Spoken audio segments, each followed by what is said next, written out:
C'est vraiment assez différent de tout ce qu'on fait sur Google, Facebook, les différents réseaux sociaux. On était dans la meilleure période possible qui potentiellement ne se reproduira jamais pour faire de la télévision en e-commerce. Donc écoute, good for us.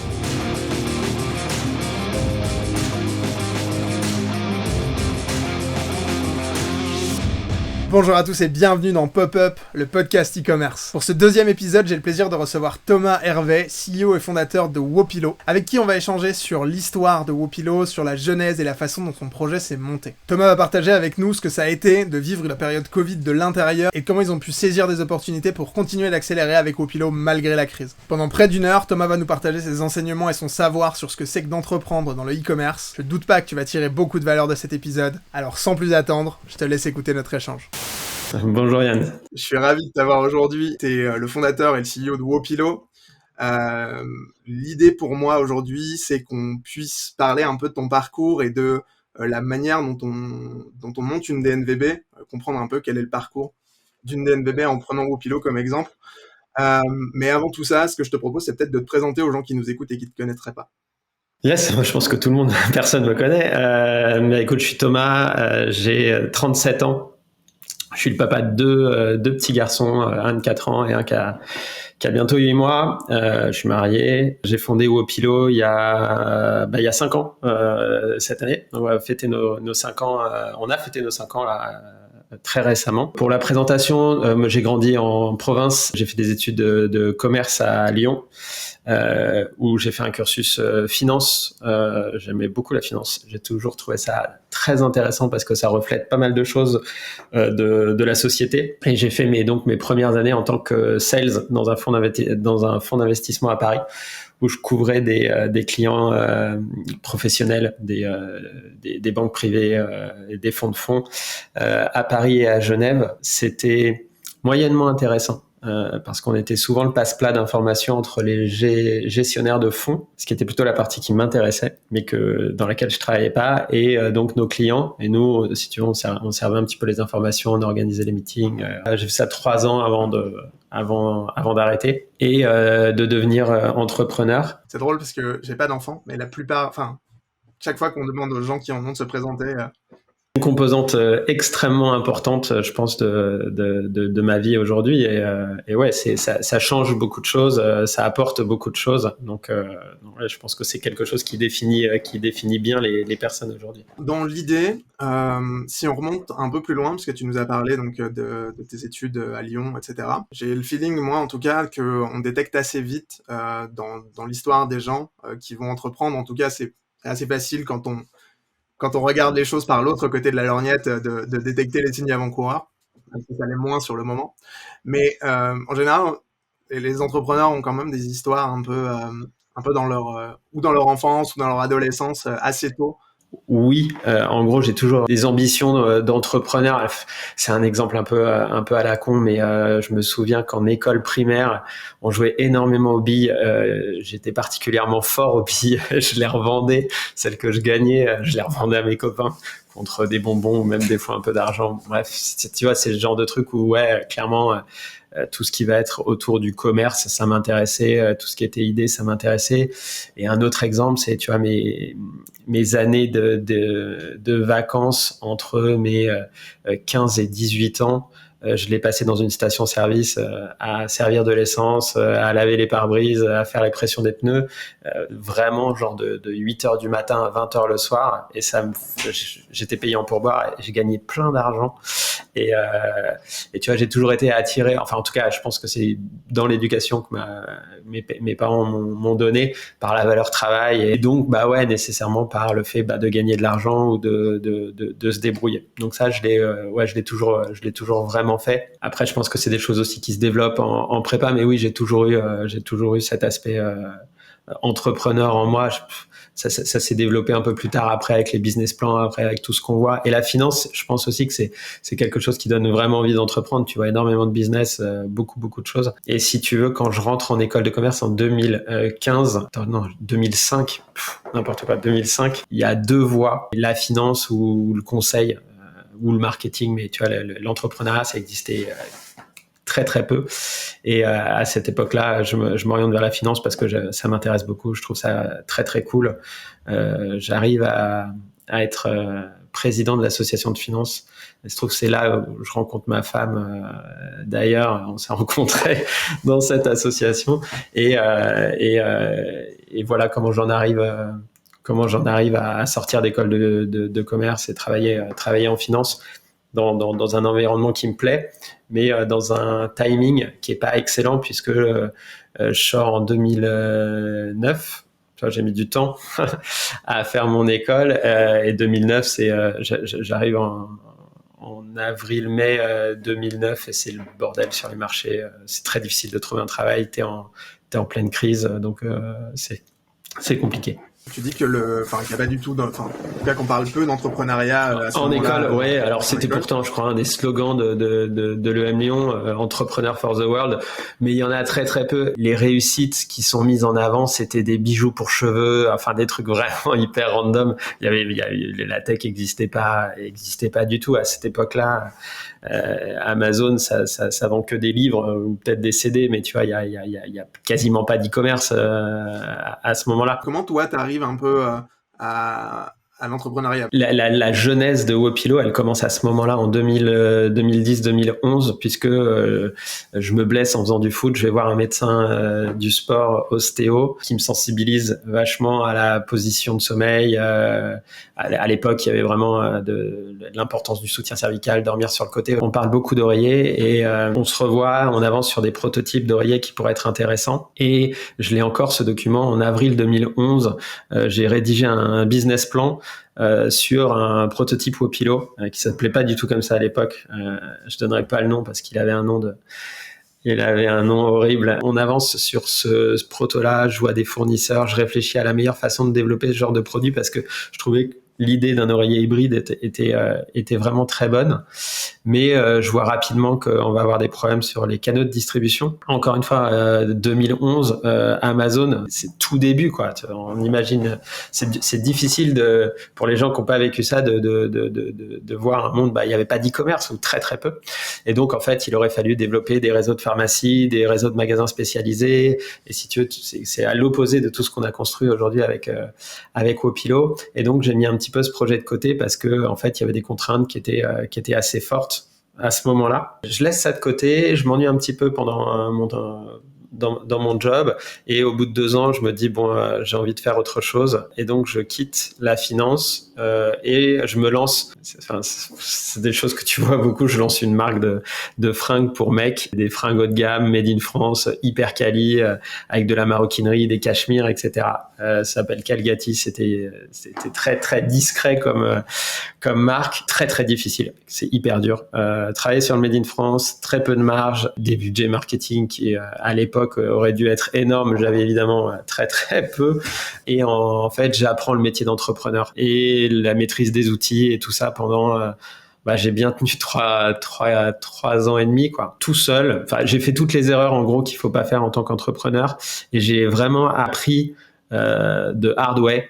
Tu vois, tout seul, tous les matins je me levais et il n'y avait pas un matin où je me levais pas. J'essayais vraiment de faire avancer le business, je rencontrais du monde, j'allais dans les ateliers, j'essayais de faire de la promotion autant que je pouvais, des RP, enfin j'ai vraiment tout fait, des blogs, du relationnel, des pop-up stores que je faisais tout seul en mettant plein de cartons dans des taxis. Enfin, c'était vraiment, tu vois, j'ai vraiment tout fait seul. J'ai fait le site internet quasi seul. En tout cas, je le maintenais tout seul. Je montais des blogs à côté, des WordPress pour différents sujets, pour faire du SEO, etc. Et donc, j'ai vraiment appris beaucoup de choses pendant cette période-là.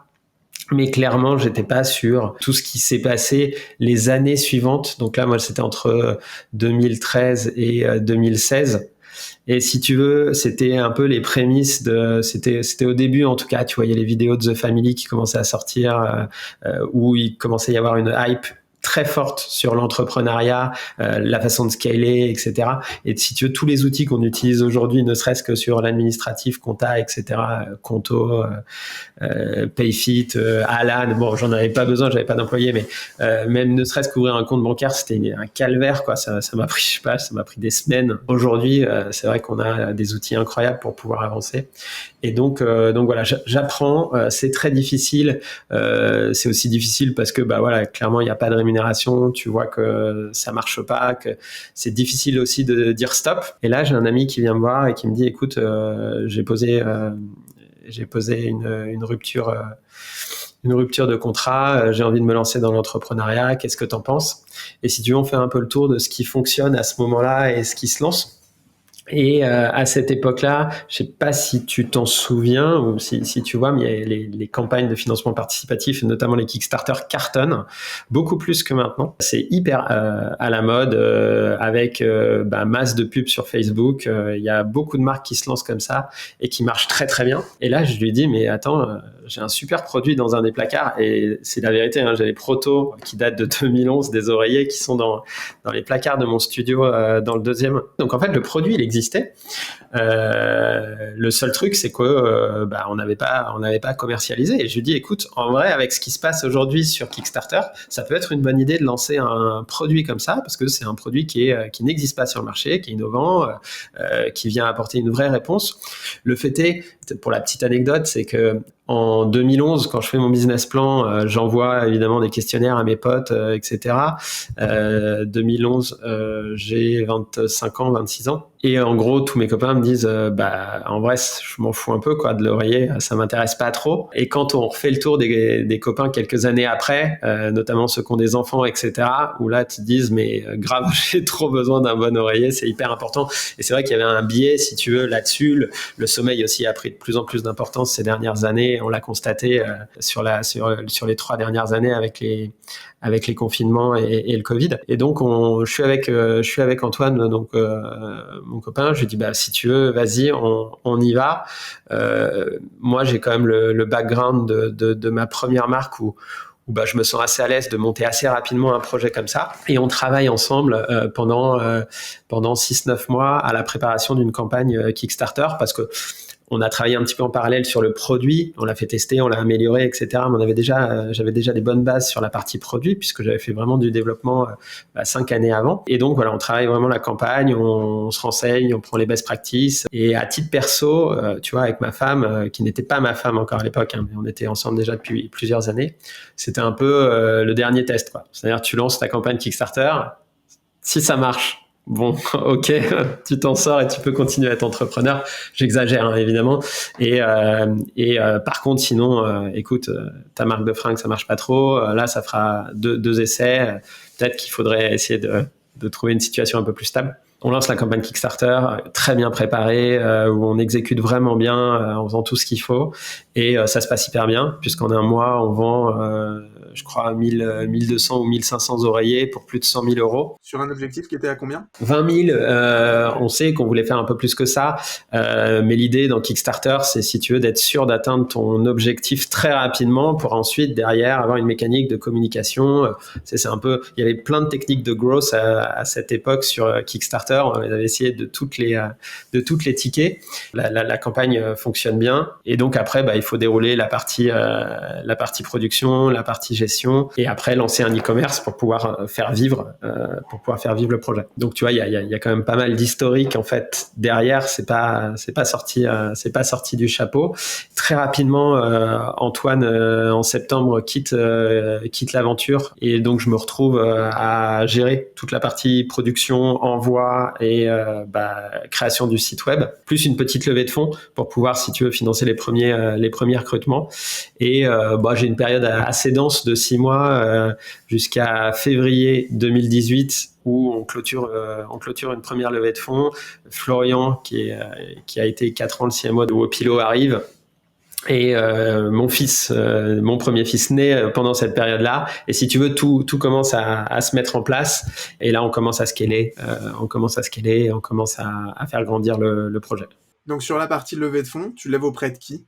Tu fais ça avec un fonds, des VC? C'est un fonds de VC qui nous accompagne sur une levée qui nous permet vraiment de financer confortablement le début d'activité.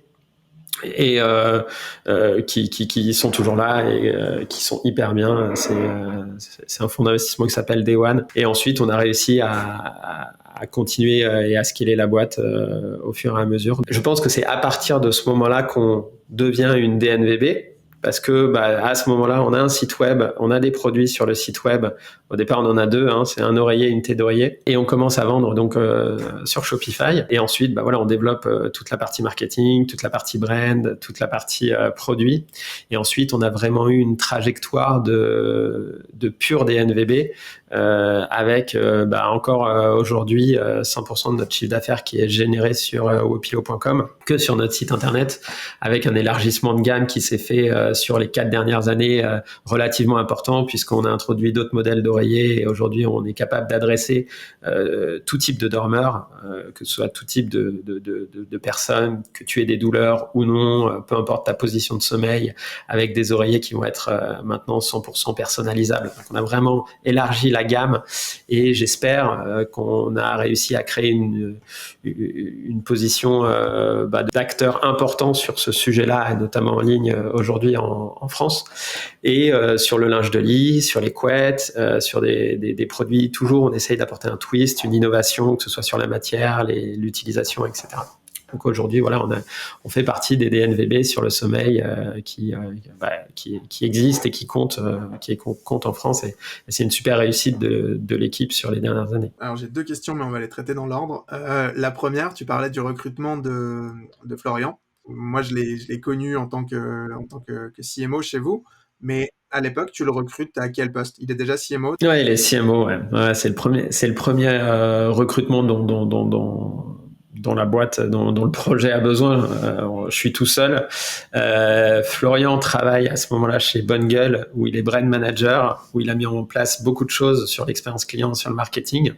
C'est un ami commun qui nous met en relation. Et ça fit hyper bien. Florian, il est génial. Hyper bon profil, hyper travailleur. Pour la petite anecdote, il m'en voudra pas, mais il est reparti chez Bonne Gueule dans une équipe encore plus grosse très récemment. Donc on a fait une boucle de 4 ans super. Et vraiment, le projet lui doit beaucoup. Et donc, il accepte de rejoindre la boîte. On arrive on a de quoi payer des salaires à ce moment-là. Et c'est à ce moment où on construit l'équipe tous les deux. Mais quand ça arrive, on est encore dans le studio de 20 mètres carrés dans le 2e arrondissement, duquel on vient de déménager avec ma femme, et donc qu'on utilise comme bureau. Et jusqu'à l'arrivée d'autres personnes de l'équipe en été 2018, on était tous les deux dans ce petit appartement, quoi. Comment tu structures ça? Parce que donc tu recrutes Flo d'abord en tant que CMO, puis au marketing, toi sur la partie opérationnelle, stratégie. Ouais, alors non, plutôt sur la partie produit, sur la partie fournisseur. En gros sur la partie expérience client aussi, sur la partie site web, sur la gestion de pas mal de choses. Si tu veux, on est tous les deux au quotidien sur tous les sujets. Très rapidement, il y a Candice, une stagiaire qui nous rejoint et qui nous aide sur toute la partie expérience client, marketing.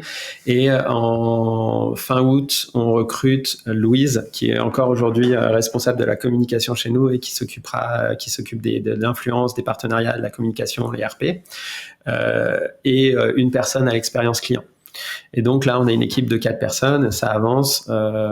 On a de plus en plus de prestats, d'agences qui nous accompagnent au fur et à mesure. Et donc, on vient élargir l'équipe plutôt sur la partie marketing, un petit peu plus tard sur la partie produit, parce que aujourd'hui notre métier, c'est de concevoir des produits dédiés au sommeil pour réaliser notre mission et faire du marketing digital. Et l'équipe s'est construite au fur et à mesure jusqu'à atteindre aujourd'hui On est 11 personnes dans l'équipe. Et sur ces 11 personnes, du coup, combien sur le produit, combien sur la partie marketing, expérience client? Écoute, tu as 2 personnes sur la partie produit aujourd'hui et le reste de l'équipe sur le marketing et l'expérience client, avec 3 personnes dédiées à l'expérience client qui est hyper importante chez nous, que ce soit avant, pendant ou après l'achat, avec des taux de satisfaction très élevés, un accompagnement très important et une vraie vision sur l'expérience client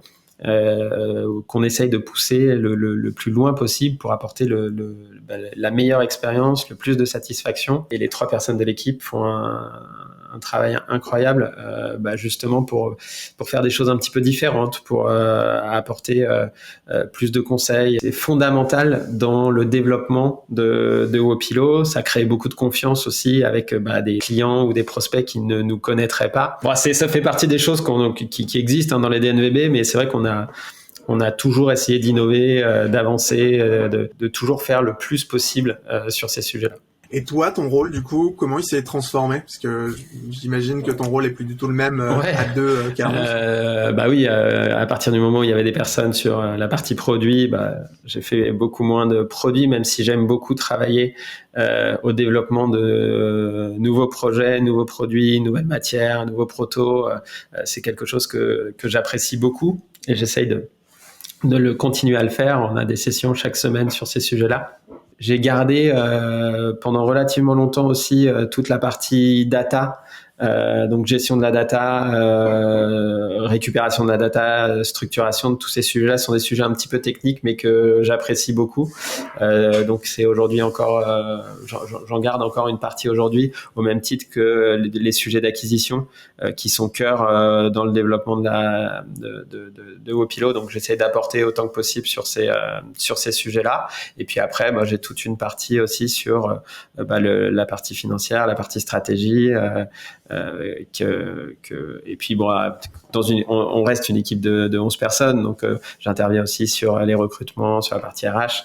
J'essaye d'intervenir là où je peux apporter un maximum de valeur, même si clairement aujourd'hui toute l'équipe est bien meilleure que moi sur les sujets dont elle a la responsabilité. Sur la partie RH, vous avez quelqu'un en interne ou c'est toi qui pilote l'intégralité des recrutements, accompagné des personnes qui vont superviser les missions? En ce moment, on est en transition. On a eu le départ de notre CEO. Là, aujourd'hui, les recrutements sont faits par les personnes de l'équipe qui ont besoin. Donc, si tu veux, on a des frameworks de recrutement, on a les outils qui permettent de bien faire ça. Donc, non, c'est géré maintenant au niveau de l'équipe. Bon, c'est pas exclu qu'il y ait une personne qui accompagne, mais aujourd'hui, étant donné le nombre de personnes qu'on est, on n'a pas besoin d'un RH. Non, on est sur Welcome to the Jungle. On a les bons process pour avoir les candidats et ensuite derrière on a mis en place des systèmes d'interview. On utilise le framework d'un livre, c'est How to Recruit a Player, qu'on l'a un petit peu adapté pour que ce soit à la sauce Wopilo. Après, il n'y a jamais vraiment de magie, quoi. On suit les best practices. Je pense qu'une des clés de la réussite aussi des startups, c'est la bonne exécution. Et parfois, il ne faut pas essayer de réinventer la roue sur certains sujets. Il y a des gens qui l'ont très bien fait par le passé. Donc là, sur la partie RH, clairement, on se laisse porter par les outils, quoi. J'interromps cet échange 2 petites secondes pour te rappeler que si ce contenu te plaît, tu peux penser à t'abonner si tu regardes cette vidéo sur YouTube ou à nous laisser un avis 5 étoiles sur Apple Podcast. C'est hyper important, ça nous aide à faire connaître le podcast et à recevoir des invités toujours plus intéressants. Alors merci à toi de prendre le temps. Allez, je te laisse avec la suite. Si on revient un poil plus en arrière, tout à l'heure, je me suis noté la question pour y revenir, mais tu parlais justement de l'importance qu'avait pris le sommeil, encore plus avec les confinements, etc. Mais si on remonte au départ, donc au moment où vous lancez la campagne Kickstarter, l'état du marché, c'est quoi à ce moment-là par rapport à vos concurrents? C'est un marché qui est déjà bien attaqué, ou alors il y a vraiment que des professionnels très traditionnels? Non, clairement, on n'est pas sur le même marché qu'aujourd'hui. Depuis 2014-2015, les premiers acteurs des matelas compressés roulés, c'était Casper aux États-Unis qui est devenu, si tu veux, une des NVB les plus connues. avec d'ailleurs un historique qui a vachement fluctué jusqu'à là récemment où ils sont sortis de la cotation et c'est vachement difficile pour eux. Mais ça a été une trend hyper importante, les DNVB des matelas. Je pense qu'au moment où on se lance, en vrai, en France, il y en a très très peu, et je suis même pas sûr qu'à ce moment-là, elles fassent des oreillers. Il n'y a pas beaucoup de compétition, c'est vraiment les acteurs traditionnels, la GSM, donc la grande distrib, Ikea, et des marques un petit peu plus haut de gamme, mais un petit peu plus connotées médicales comme Tempur, tu vois. C'est clairement pas en tout cas dans ce qu'on voit aujourd'hui sur le marketing digital. Et donc, on a un marché qui est vachement éclaté. Il y a énormément aussi d'acteurs. Si tu vas sur Amazon, on avait fait, je crois, l'intégralité des pages Amazon sur le mot-clé oreiller. Mais il y en avait, je crois, littéralement des centaines de pages. T'as plein de producteurs de tous les pays qui vendaient sur Amazon, tout type d'oreiller, etc. Il y a pas de, c'est très difficile, même aujourd'hui, quand on pose la question, est-ce que vous connaissez la marque de votre oreiller? Si la personne n'a pas acheté un oreiller de Wopilo, non, mais d'une marque où elle a eu un acte d'achat important et pas le premier qu'elle a trouvé dans un supermarché ou un magasin ou dans un magasin de déco comme Ikea. C'est assez difficile de s'en souvenir et tu peux le faire le test autour de toi. Je pense qu'il y a beaucoup de gens qui ne connaissent pas la marque de leur oreiller. Et c'est un des défis qu'on continue à relever, c'est d'essayer de prendre justement, de sensibiliser à l'importance d'avoir un bon oreiller, un bon produit qui soit bien adapté et d'essayer de devenir cette marque de référence sur les oreillers. Donc on avait vraiment un marché qui était très éclaté, quand aujourd'hui sur Internet, clairement il y a eu toutes les DNVB qui se sont lancées avec une plus forte compétition sur le web. Et même les acteurs traditionnels qui se sont renforcés, qui ont adapté certains de nos codes, et donc voilà, avec une offre marketing qui est plus importante en tout cas. Ouais, c'est intéressant sur la partie éclatement du marché, parce que pour le coup, on discutait dans l'épisode précédent avec Jérémy Ankawa du Petit Lunetier, qui me disait que lui, en gros, quand il démarre le Petit Lunetier, ce qu'ils font, c'est globalement, ils vont chercher des montures en Asie, ils les font rebrander, et ils les ramènent en France pour les vendre sur Internet. Mais globalement, du coup, l'oreiller ergonomique, si je comprends bien, ça n'existe pas, et donc t'as pas vraiment... Si, bien sûr, ça existe, il y en a plein. Pas tel que toi tu l'entends. Non, nous, il y a dès le départ. Exactement, il y a un vrai côté sur la différenciation produit et l'innovation produit qu'on continue à maintenir. Notre mission, c'est d'innover dans le respect de la planète pour améliorer les nuits de millions de personnes. C'est très ancré dans tout ce qu'on fait au quotidien, même dans le déploiement de stratégies marketing, dans l'expérience client, évidemment, a fortiori dans les produits. Mais on essaye d'innover tout le temps sur tout ce qu'on peut faire. Et oui, en effet, c'était le cas sur le produit en lui-même. Beaucoup auraient simplement trouvé un fournisseur d'oreillers ergonomiques, l'aurait bien brandé, créé une marque autour. Écoute, tu as eu même des évolutions encore plus rapides que ça, c'est-à-dire que tu as eu ce que tu décris là, c'est 2 ans plus tard, c'est arrivé en dropshipping, et tu as plein de dropshippers qui sont d'ailleurs très allègrement inspirés de notre charte graphique, etc.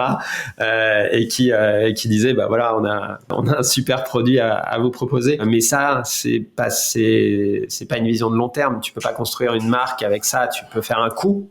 Et des fois, ça marche. Je crois souvent le dropshipping, c'est un coup.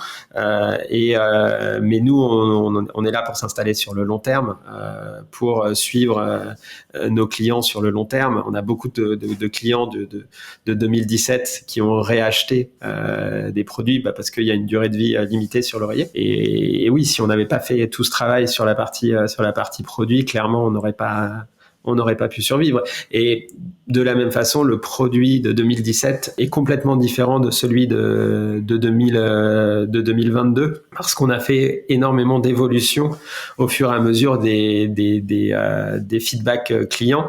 Et aujourd'hui, on a plus de 150 000 clients qui nous ont fait d'innombrables feedbacks sur l'oreiller. On les a tous intégrés au fur et à mesure. Et on a un produit qui est beaucoup plus performant, beaucoup plus personnalisable, qui correspond à beaucoup plus de personnes, qui est plus confortable qu'en 2017. Ça, c'est intéressant quand même dans le business model. Pour le coup, l'oreiller, a priori, tu touches... c'est difficile de faire plus mass market dans le sens où, a priori, 100% des gens dorment sur un oreiller ou presque. Mais en même temps, tu as un taux de réachat qui est extrêmement faible, parce que la durée de vie d'un oreiller, enfin, je sais pas pour combien de temps vous vendez un Wopilo, mais c'est de facto plusieurs années. Ouais, 3 ans. Ouais, 3 ans. 2 ans et demi, 3 ans, en fonction de l'entretien, en fonction de la personne, en fonction de beaucoup de facteurs. Et on a mis en place des offres de renouvellement, puisque t'es pas obligé de racheter l'ensemble de ton oreiller. Hein. Nos oreillers Wopilo, ils sont composés d'une partie qui est un cœur en mousse à mémoire de forme, et d'une autre partie qui est plutôt des poches garnies qui elles vont s'abîmer un peu plus rapidement. Donc on propose de ne racheter que les poches, puisque la durée de vie du cœur est plus importante, ce qui permet d'avoir un impact un petit peu plus light quand tu renouvelles ton oreille. Ouais, mais ce qui veut dire que du coup, vous, d'un point de vue modèle, ça demande une acquisition qui est longue, et là où on entend beaucoup, voilà, il faut se focus sur la rétention et sur ce genre de choses. Quand ta rétention, tu peux la constater à 3 ans. C'est pour ça aussi qu'on travaille beaucoup l'expérience. C'est que le réachat, évidemment, il n'est pas pour la personne qui l'utilise, mais on a beaucoup de personnes qui achètent pour le conjoint, la conjointe, la maman, le papa, les enfants, qui tu veux dans la famille, tes collègues. On a plein d'histoires où je l'ai testé chez et voilà, le bouche à oreille, c'est un vrai canal d'acquisition pour nous. On essaie de le travailler comme tel, et donc on a des taux de réachat qui sont bons. Et évidemment, après la stratégie, si tu veux, assez naturelle des DNVB, c'est celle qu'on a adoptée, c'est d'élargir la gamme et donc de venir proposer d'autres produits. Et sur le linge de lit, tu vas avoir un repeat qui va être un petit peu plus important. Avec des super produits, on a du linge de lit en coton bio qui est magnifique, qui est top. Et là, pour le coup, on va avoir des paniers moyens un petit peu plus élevés. On va avoir un réachat qui va être un petit peu plus élevé. On a des couettes, on a toute une gamme pour enfants, et on a encore d'autres produits d'innovation là qui vont sortir prochainement. Donc si tu veux, voilà, on vient travailler le repeat aussi avec l'élargissement de gamme, et ça fonctionne. Oui, parce que pour le coup, vous avez élargi autant en horizontal qu'en vertical. Dans le sens où vous avez créé de nouveaux produits, linge de lit, couette, etc. Mais même sur les oreillers, vous avez aujourd'hui le traversin, le Oli, enfin le Wonder Pillow, tu veux dire. Ouais. Le Wonder Pillow, ouais, c'est un coussin multiposition, et on continue. On a d'autres produits oreillers qui vont sortir là dans les prochaines semaines. Et oui, c'est important d'essayer d'innover, d'apporter de nouvelles choses, de répondre à de nouvelles demandes. Et je pense qu'on est très très bien placé justement pour être cette marque-là qui vient suivre les dormeurs dans toute l'évolution du sommeil. Et on a tous des problèmes différents, on peut tous avoir des douleurs à un moment, on a besoin d'avoir juste le bon oreiller au bon moment, et ça on le fait très bien aujourd'hui. Non, c'est vrai, je dors sur un Wopilo, confiant. T'es pas objectif. Yann. Tout à l'heure on parlait un peu du Covid, du confinement et de tout ça. Ça a eu un impact excessivement fort sur le milieu du e-commerce. On était au cœur de la tempête et on l'a vu, ça a été quand même des mois particulièrement lucratifs parce que le consommateur était en ligne, évidemment, mais aussi particulièrement challenge parce que d'un coup la pression s'est quand même extrêmement intensifiée, tant sur les équipes que à tous les niveaux finalement, dans un contexte où en plus il fallait se réinventer sur du distanciel, enfin sur des process qui forcément étaient amenés à changer. Comment ça s'est passé pour vous? Tu veux que je te raconte tout? Non, mais je m'en souviens bien. Je suis pas un grand naïf, mais je suis plutôt quelqu'un de très optimiste. Et février 2020, même mars, je dis mais non, c'est pas grand chose et tout. Ça va aller. Et c'était 2 jours avant que Macron annonce le confinement. Je suis mais non, vous en faites pas, ça roule et tout. Et là, il annonce le confinement, je fais ouf. on était vraiment pas préparés. Et les 15 derniers jours de mars, c'est genre, il se passe plus rien. On fait quasiment plus de chiffre d'affaires. Enfin, tu vois, c'est vraiment, mais c'est la fin du monde pour tout le monde. Enfin, tout le monde s'organise pour acheter des pâtes, du papier toilette, etc. Se dire qu'est-ce que je vais faire, est-ce que je pars pas et tout. Donc bon, c'est un peu période hyper tendue. Parce que nous, on était plutôt sur une bonne trend et tout, et d'un seul coup, ça se cut. Et c'est très difficile de savoir quoi faire à ce moment-là. On n'est pas du tout préparé à faire du télétravail. On avait quelques outils qui étaient en place et qui fonctionnaient, mais on n'avait vraiment pas du tout mis en place pour le faire. Et on voit qu'en avril, en fait, les chiffres commencent à être hyper bons et que voilà, tout le monde commence à s'intéresser au e-commerce. Et enfin, ça se comprend vraiment très bien avec les circonstances qu'on avait, hein, passer nos temps devant les écrans ou chez nous. Et on se structure très vite pour avoir tous les outils, pour être capable de se parler toute la journée, de se faire un point le soir, vérifier. À ce moment-là, il y a une pression psychologique aussi qui est forte. Tu passes ton temps à demander aux équipes est-ce que vous allez bien, comment ça va. Tu sais pas du tout ce qu'est le Covid. Hein. Là aujourd'hui, on a beaucoup plus de recul, mais tu te dis si quelqu'un là, il va mourir. Enfin, tu vois, vraiment, on était dans un mood qui était totalement différent. Mais voilà, écoute, ça, on arrive à s'organiser. À l'époque, je suis le seul de l'équipe à sortir pour aller au bureau 1 ou 2 fois par semaine parce que les retours étaient encore gérés en interne.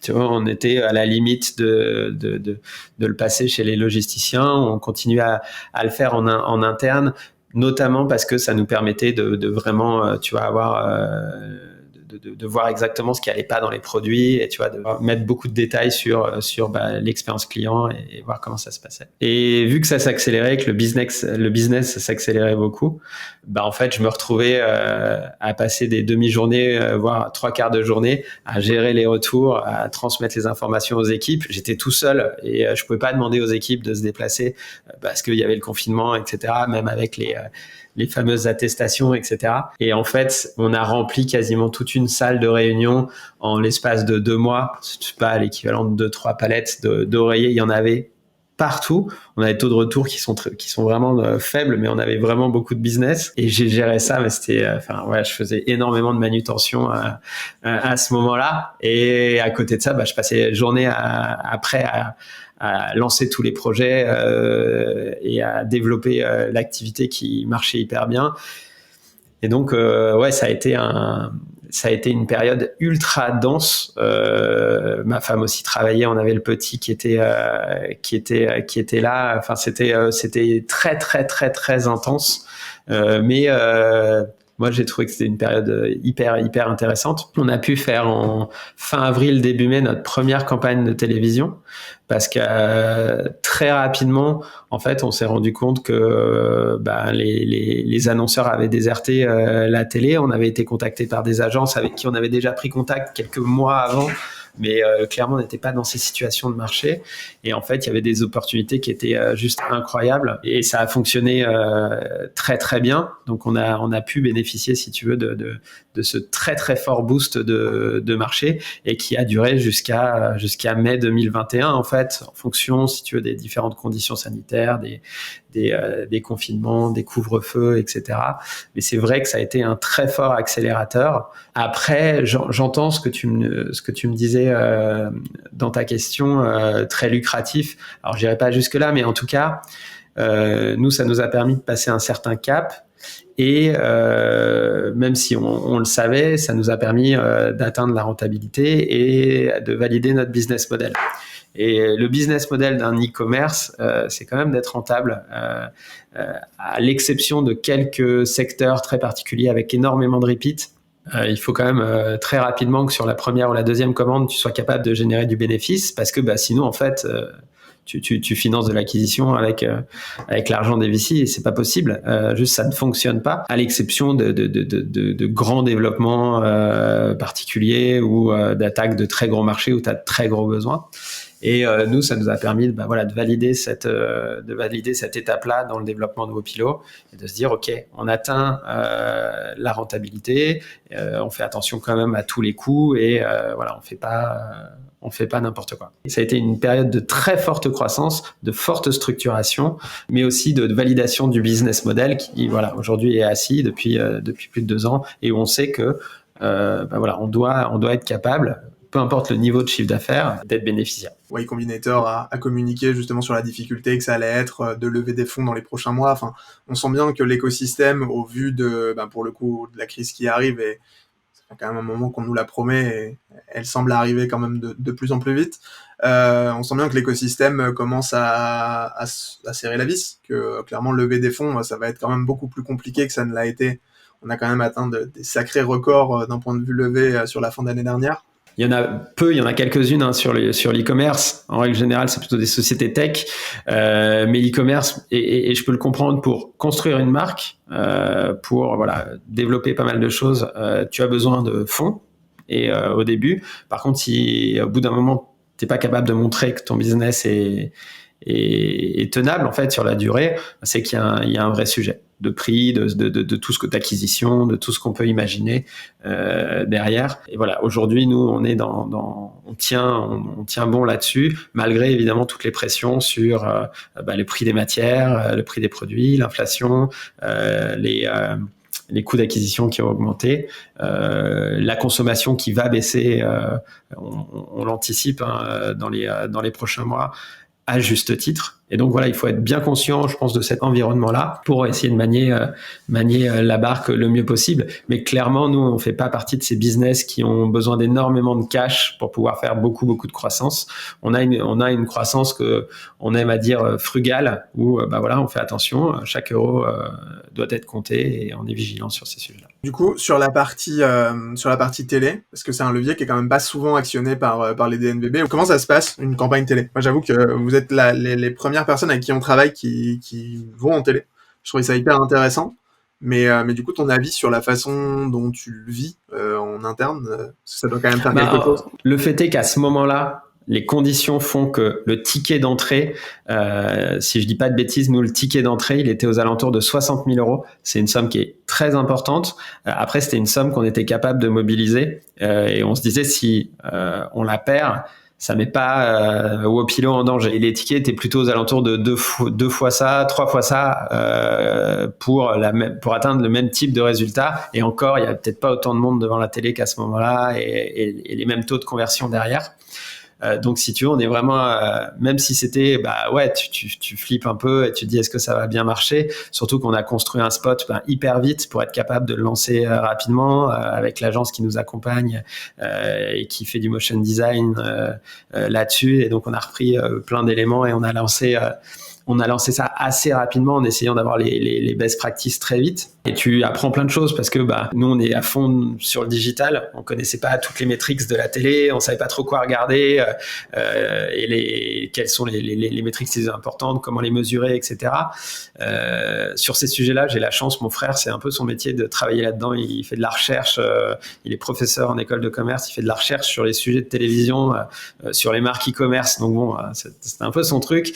Il nous a vachement aidé à faire le tracking des spots par chaîne, par moment de la journée et de savoir combien de visiteurs ça nous avait rapporté, potentiellement quel type de vente ça nous avait généré, quelle était la rémanence de la télé. Tu fais une campagne de 15 jours, mais tu vois les effets qui se poursuivent ensuite sur 15 jours, 3 semaines. Et on a appris un petit peu à apprivoiser ce nouveau canal c'est vraiment assez différent de tout ce qu'on fait sur Google, Facebook, les différents réseaux sociaux, tous les autres canaux qu'on a en digital.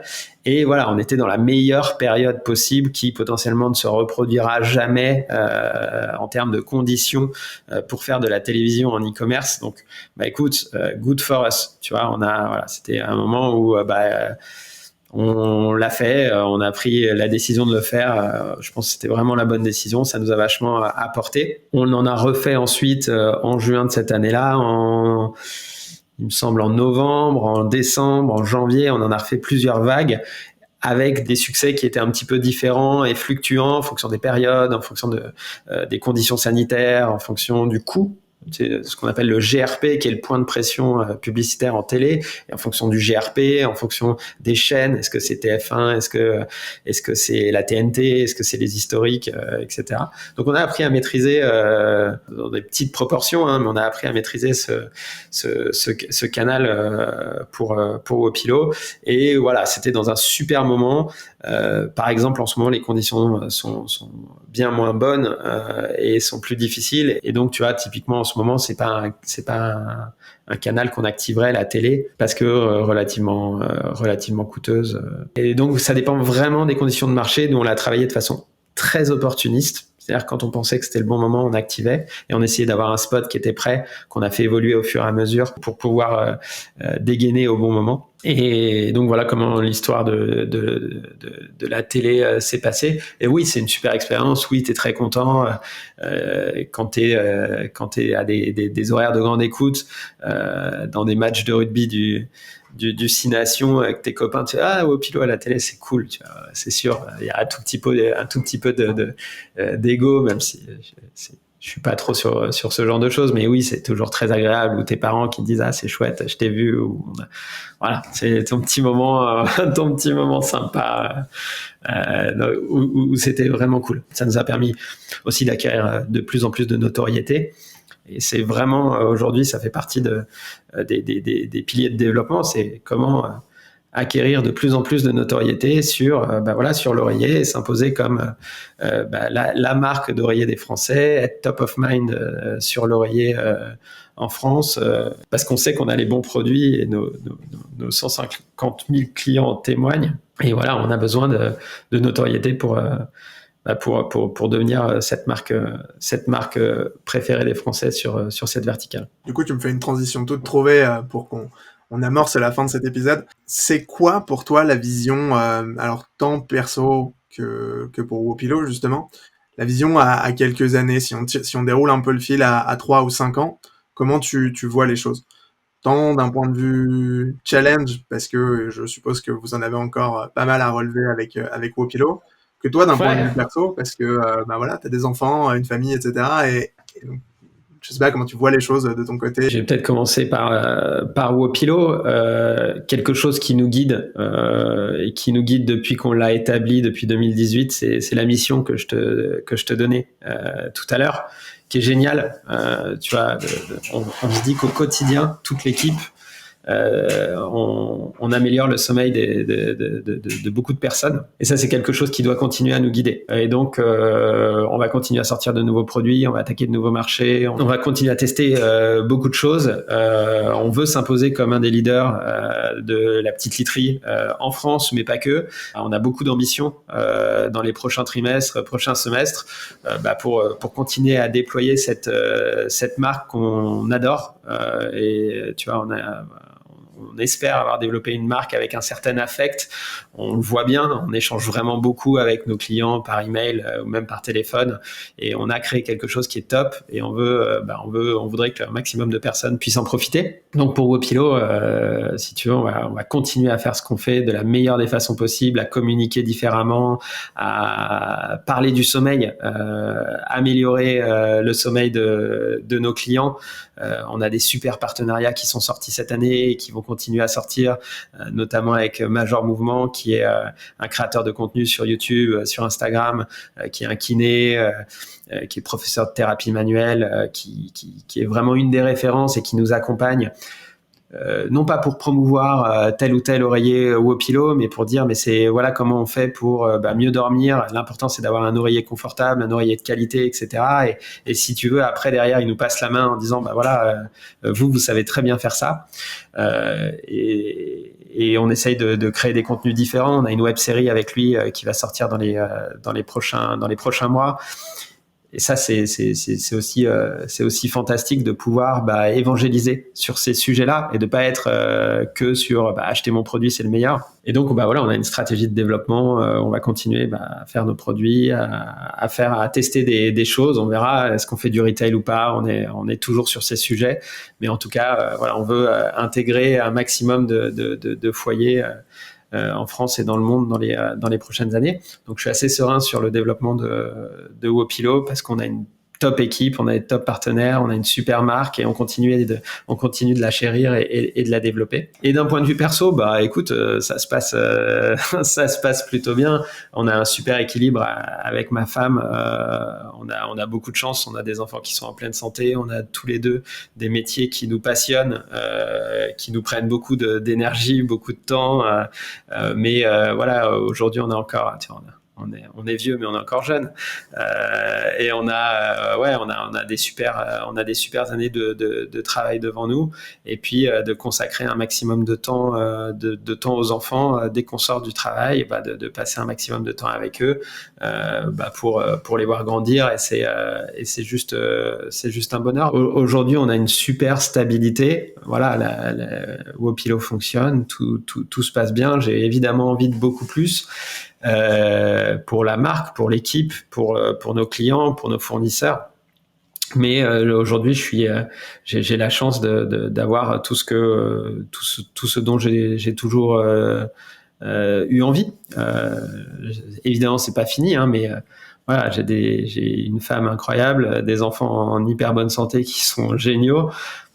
Un super boulot avec une équipe où je prends énormément de plaisir à aller voir tous les matins et à échanger et travailler avec eux.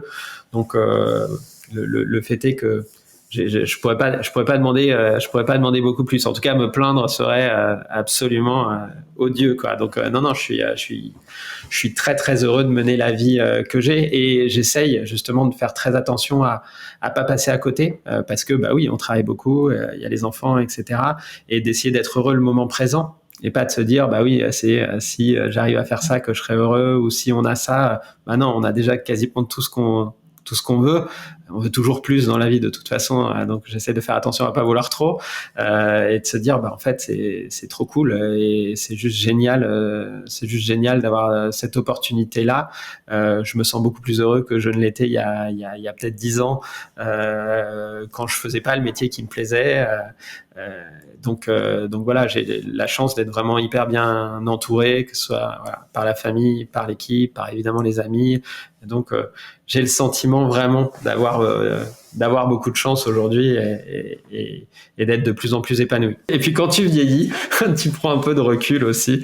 C'est bête, mais ouais, voilà, t'es moins impatient, tu prends un petit peu plus de recul sur tous les sujets, et tu acceptes les moments qui sont un petit peu plus difficiles, et tu profites plus des autres types de moments. Donc non, voilà, ça pourrait être plus difficile. On sait aussi, voilà, je sais pas comment va durer ce podcast dans le temps, mais au moment où on parle là, début juin 2022, clairement, les indicateurs sont pas ouf. Ça risque d'être un petit peu difficile. On s'y prépare. On essaye de tout mettre en place pour être vigilant, ne pas avoir de naïveté sur ce qui va se passer dans les prochains mois. On sait que ça risque d'être difficile pour tous les acteurs, et le e-commerce, hein, c'est déjà le cas sur le e-commerce. Donc voilà, on se prépare le mieux possible, mais on a beaucoup d'arguments à faire valoir chez Wopilo pour faire partie des sociétés qui vont bien s'en tirer pendant ces périodes qui vont être un petit peu plus compliquées. Pour conclure, il y a une question que j'aime bien poser. C'est quoi le meilleur conseil qu'on t'ait donné? À l'époque, moi je suis un peu contrariant aussi. C'est à l'époque, je pense que c'est quand ma femme m'a dit d'arrêter. Je pense que c'était le meilleur conseil qu'elle pouvait me donner, parce que si elle me dit arrête, je dis non, hors de question que j'arrête. Donc le meilleur conseil à me donner, c'était d'arrêter d'être entrepreneur.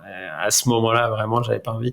Non, blague à part, maintenant je les écoute beaucoup plus, les conseils, et j'y suis vraiment très très attentif et vigilant. Mais le meilleur conseil qu'on m'a donné, c'était je pense de me dire d'arrêter l'entrepreneuriat. Ça m'a permis de continuer, quoi. Très cool. Merci Thomas. Merci pour ton temps. Merci Yann.